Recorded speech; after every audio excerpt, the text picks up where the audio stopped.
Hello friends, मैं चक्रपाणि पांडे अपने YouTube channel हमारी पुष्प वाटिका गोंडा पे आप सबका हार्दिक स्वागत एवं अभिनंदन करता हूं।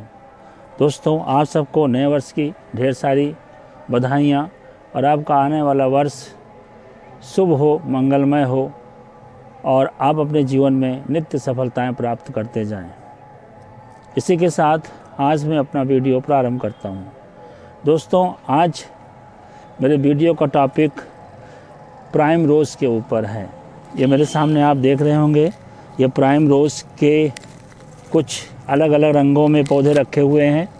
ये आप देखिए, अलग रंगों के पौधे हैं। ये शेडेड कलर में है और ये भी रखा हुआ है। कुछ लोग इसे परमूला के नाम से भी पुकारते हैं। दोस्तों, ये कई रंगों में पाया जाता है, जैसा कि आपने देखा है, और ये एक सीजनल प्लांट है, किंतु हार्डी प्लांट है। इसको उगाने की जो विधि है उसके बारे में आज हम डिस्कस करेंगे, आपको समझाएंगे।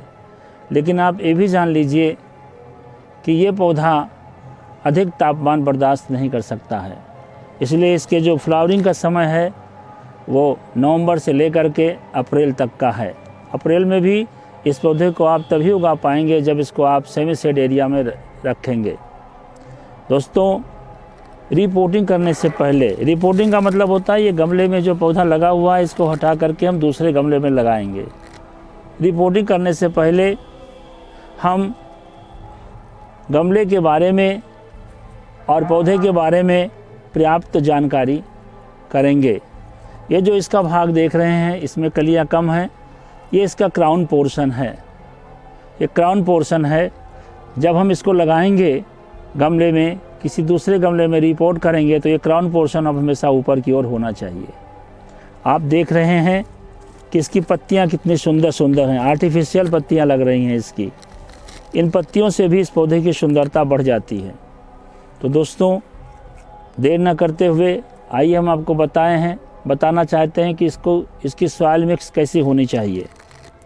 सॉइल मिक्स जानने से पहले आप ये भी जान लीजिए कि इस पौधे को डायरेक्ट सनलाइट पसंद नहीं है। इसको हमेशा इनडायरेक्ट सनलाइट में रखिए, अर्थात सीधी इसको सूरज की किरणें नहीं मिलनी चाहिए। ऐसे जगह रखिए, ऐसे शेड में रखिए, स्थान पर रखिए जहाँ छन छन कर धूप इस पौधे को मिलती रहे, तो आपका पौधा ग्रो करेगा। इसको आप टेरेस गार्डन के हैंगिंग पॉट में भी लगा सकते हैं। कुछ लोग इसको इंडोर प्लांट के रूप में भी यूज़ करते हैं। लेकिन अपने आप में ये पौधा अनोखा है और ये जाड़े का एक खूबसूरत प्लांट है। तो आज मेरी इच्छा हुई कि आपको इस पर एक हम जानकारी प्रदान करें, और जानकारी के साथ साथ आप इसको ये भी सीख लीजिए कि किस तरह से इसमें फर्टिलाइजेशन करेंगे, किस तरह से इसको पॉट करेंगे, कौन सी सॉइल मिक्स रहेगी। बहुत से लोगों का कमेंट आता है कि आप हिंदी में बताइए, तो कुछ शब्द ऐसे हैं जिनको हम हिंदी में नहीं बता सकते।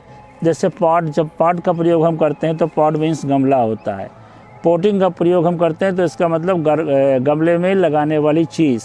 अब गमले में लगाने वाली चीज़ एक तो पौधा हो गया, दूसरा किस मीडिया में, यानी किस, अब मीडिया की हिंदी हम कहाँ से ढूंढ के लाएं, लेकिन हम बताते हैं कि किस मिट्टी में इसको हम लगाएंगे, कैसी मिट्टी में हम लगाएंगे। तो ये बात का भी ध्यान रखिएगा।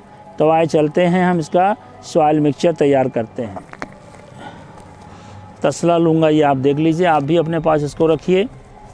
और ये हमें आपको 8 इंच के पॉट में लगाना है। ये प्लास्टिक का पॉट है, तो 8 इंच पॉट में हम इसको लगाएंगे। लगाने से पहले आज हम कुछ चीज़ों को अलग से आपको बताना चाहते हैं, ध्यान रखिएगा। पहले पॉटिंग मिक्स को हम बताते हैं। सबसे ज़रूरी है इस पौधे के लिए कि पॉटिंग मिक्स आपका वेल ड्रेन होना चाहिए। हालांकि इस पौधे को मॉइस्ट पसंद है, मॉइस्ट मीन्स इस पौधे को नमी पसंद है। तो एक तो बात, इसमें नमी बनी रहनी चाहिए। दूसरा, इसका जो सॉइल है वो गमले से पानी बाहर निकल जाना चाहिए। इस बात को आप सुनिश्चित करें और चेक करते रहें। तो सबसे पहले जैसा आप बताते हैं, हम आपको 30% हम गार्डन सॉइल लेंगे। ये देखिए 30% गार्डन सॉइल लेंगे। गमला हमारा थोड़ा बड़ा है, इसलिए हम 30% मात्रा में गार्डन सॉइल लेंगे। जब भी आप सॉइल लगाते हैं आपका सॉइल कम पड़ जाता है तो उसमें और चीज़ें ना मिलाकर मिट्टी का ही प्रयोग ज़्यादा करें। मिट्टी ऐसी होनी चाहिए जो साफ़ सुथरी हो, अच्छी हो, बढ़िया हो। अब इसमें हम मिलाएंगे जो वर्मी कंपोस्ट, मेन रोल इसी का है। इसमें न्यूट्रेंट, माइक्रोन्यूट्रेंट सारी चीज़ें होती हैं, तो हम अच्छे किस्म का वर्मी कंपोस्ट यूज़ करते हैं। बिल्कुल वर्मी कंपोस्ट के जगह पर आप काऊ डंग मैन्योर का भी प्रयोग कर सकते हैं। इसके अलावा आप लीफ कंपोस्ट का भी प्रयोग कर सकते हैं।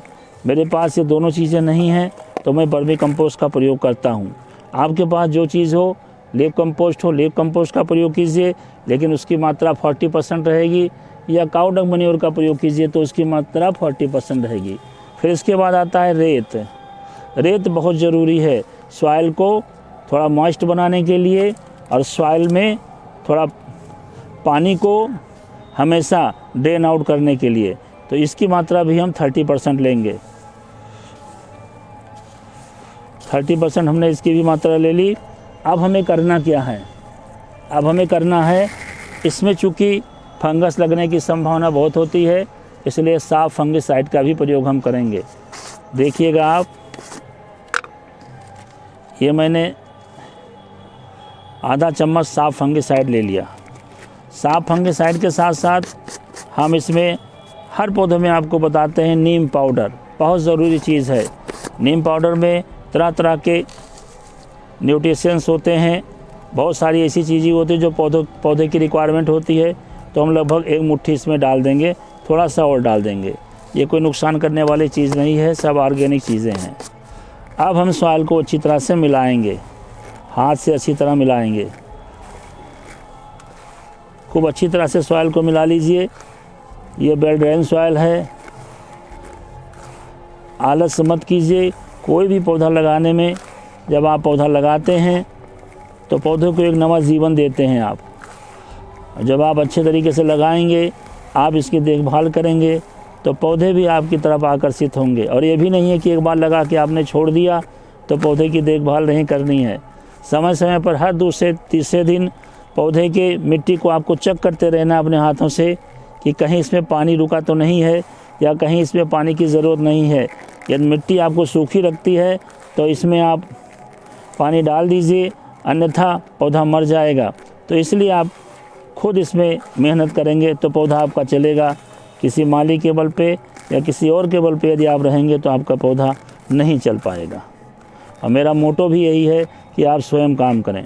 ये मैंने सॉइल बना ली।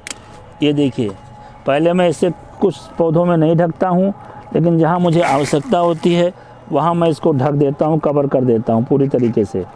अभी मैं कवर करके आपको दिखाता हूँ कि किस तरह से इसे कवर किया जाता है। थोड़ा वीडियो लंबा हो रहा है, लेकिन आप पूरी तरह से इसको समझ लीजिए।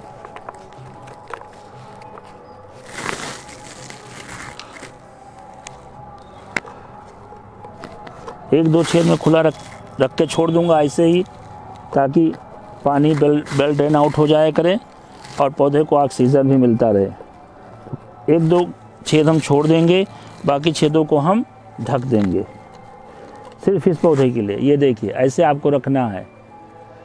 अब हम इसको रखने के बाद इसमें हम जो सॉइल मैंने प्रिपेयर किया उसको रखेंगे। कम से कम आधा भाग इसको भर देंगे हम। अब आधे से थोड़ा ज़्यादा भाग इसको हम भर देंगे। ये लीफ जो निकली हुई हैं, ये लीफ क्या बताती हैं कि इसमें वाटरिंग ज़्यादा हुई है, ऊपर से वाटरिंग हुई है, इसलिए पत्तियां सूख गई हैं। समय समय पर आपको आकर के भी इन पत्तियों को निकालना पड़ेगा। हाथ से तोड़ दीजिए या कैंची की सहायता से या किसी की सहायता से इसको आप निकाल दीजिए। ये आपके उसमें नहीं रहना चाहिए, नहीं तो फंगस पैदा करेंगे। ये भी देखिए फंगस लग रहा है। अभी हम इसको हाथ से निकाल देंगे, या कैंची अगर मेरे पास यहाँ होगी तो हम दिखाएंगे। अब इसको हम निकालने का तरीका मैं आपको बार बार बताता हूँ कि इसके बीच उंगलियाँ फंसा दीजिए आप, और इसको ज़रा सा ठोकर दीजिए ऊपर से। ये पौधा आपका निकल आया। और देखिए इस पौधे में कितनी जड़ है, रूट का डेवलपमेंट देखिए, कितना रूट डेवलप है। देख लीजिए आप, कितना रूट डेवलप है चारों तरफ से। तो आपको करना क्या है कि इसकी थोड़ी सी मिट्टी को अपने बने हुए सॉइल में, इसको थोड़ा सा जो मैंने अभी सॉइल बना उसके नीचे गिरा दीजिए, ताकि रूट आपका इसमें फैल सके पूरी तरीके से। गमला छोटा था इसलिए ये डेवलप नहीं कर पा रहा था, तो इसको आप हटा दीजिए। और फिर इसको उठा करके इसी में रख दीजिए। ये देखिए हमने रख दिया। अब हम इसके अगल बगल जो हमारे पास मिट्टी बची है उससे हम इसको फिल करेंगे चारों तरफ।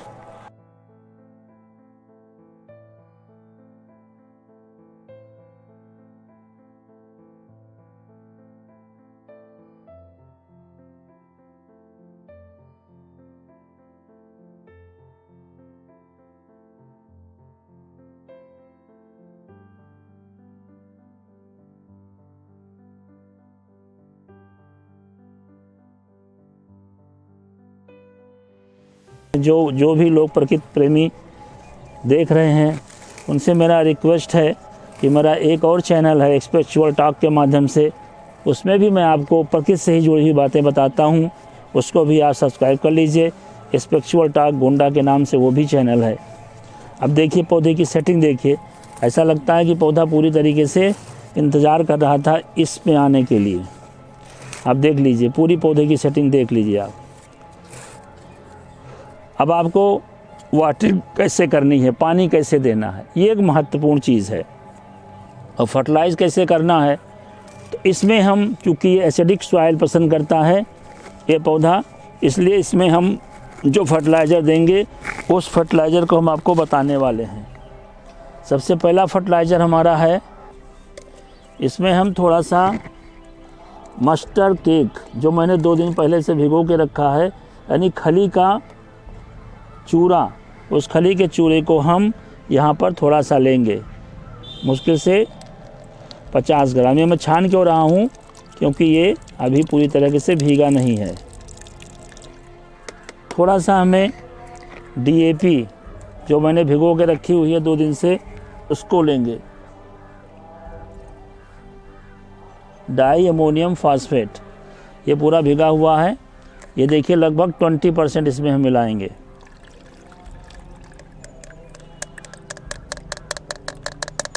अभी हमारा फर्टिलाइज़र तैयार हुआ देख लीजिए, लेकिन ये बहुत ही ठोस फर्टिलाइज़र है, अभी इसमें पानी मिलाया जाएगा। तब तक मैं आपको बता दूं, यही लिक्विड फर्टिलाइज़र आपको इस पौधे में देना है जिसका नाम परमूला है या प्राइम रोज़ है। यही आप भिगो देंगे, लगभग 100 ग्राम के करीब आप मस्टर्ड केक पाउडर अर्थात खली जो होती है उसके चूरे को आप भिगो देंगे। 2-3 दिन तक उसको भिगा रहने देंगे और इसके बाद फिर आप उसमें DAP अलग से 50 ग्राम लेकर के भिगो देंगे। 3-4 दिन के बाद वो सब गल जाएगा। उसको सभी को लेकर के लगभग 5 लीटर पानी में आपको मिला लेना है और अपने हर पौधों में डाल दीजिए।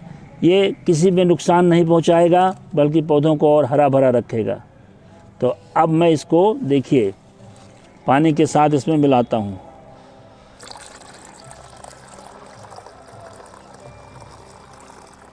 ये देखिए बिल्कुल पतला फर्टिलाइज़र हमारा अच्छा सा तैयार हो गया है, देख लीजिए आप। अब इसको हम थोड़ा सा लेंगे दूसरे मग्गे में, ये थोड़ा सा मैंने लिया और इसको पत्तियों के ऊपर से कभी भी ना तो पानी डालना है ना आपको फर्टिलाइज़र डालना है। जब पत्तियों के ऊपर से आप डालेंगे तो इससे पौधे भी ख़राब होंगे और सुंदर दिखने वाली पत्तियां भी काली पड़ जाएंगी। तो इस बात का ध्यान रखिए, आप गमले के नीचे पानी आप दे दीजिए। अब मैंने फर्टिलाइज भी कर दिया इसको और साथ में पानी भी इसको दे दिया, क्योंकि ये ऐसा फर्टिलाइज़र है जो रासायनिक नहीं है। इसमें DAP है लेकिन बहुत कम मात्रा में मैंने इसको डाला है। तो ये अभी धीरे धीरे ये सूख लेगा। वेल ड्रेन सॉइल है ये, और इसमें तब तक आप पानी नहीं डालेंगे जब तक आप हाथ से चेक ना कर लीजिए कि इसमें पानी की आवश्यकता है कि नहीं है। हालांकि ये सोगी प्लांट का पौधा है, इसको पानी की रिक्वायरमेंट कभी कभी ज़्यादा रहती है, तो आप चेक कर लीजिए। और जाड़े में 3 से 5 दिन के अंतराल पर आप इसमें पानी दीजिए।